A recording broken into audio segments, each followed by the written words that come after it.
Tqassam l-ewwel pagament minn kważi €1,000,000 f'kumpens lil 25 persuna li ġew ikkonfermati li qed isofru xi forma ta' diżabilità wara t-teħid tal-mediċina tal-Idomide fi żmien li ommijiethom kienu tqal bihom. Dan ħabritu waqt konferenza tal-aħbarijiet il-Ministru għall-Inklużjoni u l-Volontarjat Giulia Farrugia Portelli. Il-Gvern kien beda proċess ta' evalwazzjoni rigoruż biex jevalwa t-talbiet tal-kumpens minn dawk mill-qutin. Din l-evalwazzjoni kienet saret minn Bord Mediku Indipendenti fejn intlaqgħu 40 applikazzjoni.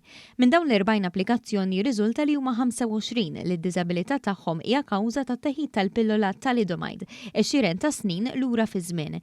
Il-Gvern ħad deċiżjoni li jħaffef il-pagamenti u jiżgura li l-kumpens finanzjarju jasal għand il-vittmi b'mod aktar spedit, tant li dawn se jkunu issa jitqasmu fuq medda ta' 3 snin minflok 7 snin. Bl-ewwel pagament maħruġ din is-sena, bit-tieni u t-tielet pagamenti jitħallsu fl-2025 u l-2026 rispettivament.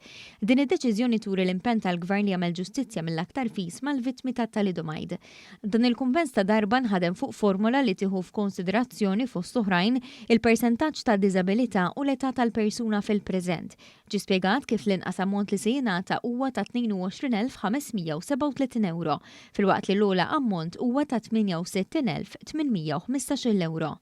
Il-Ministru Giulia Farrugia Portelli fissret kif għal darba oħra dan il-Gvern irrimedja inġustizzja tal-passat u permezz ta' din l-iskema saret ġustizzja minkejja l-weġġat tal-passat. €1,000,000 bejnietom ser ikunu qegħdin jinqasmu skont id-diżabilità skont il-persentaġġ kemm huwa li jew le ta' dik id-diżabilità partikolari.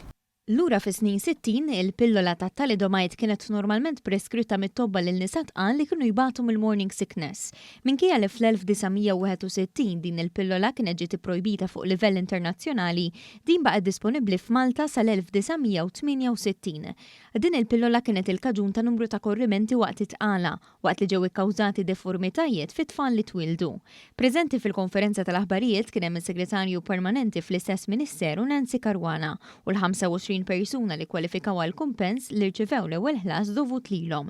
Tkellimna wkoll ma' Anatol Baldacchino li huwa l-President ta' Thalidomide Survivors Malta li fisser l-importanza ta' dan it-tragward li ntlaħaq favur il-vittmi wara li ġew rikonoxxuti u nataw apoloġija. Kien baħar enormi, ġifieri ma kienet xi ħaġa li konna ngħidu nilħu ġifieri sakemm tasal dil-ġurnata, ma l-ġurnata waslet illum u ninsabu ferħanin li lħaqna daw it-tlet miri prinċipali.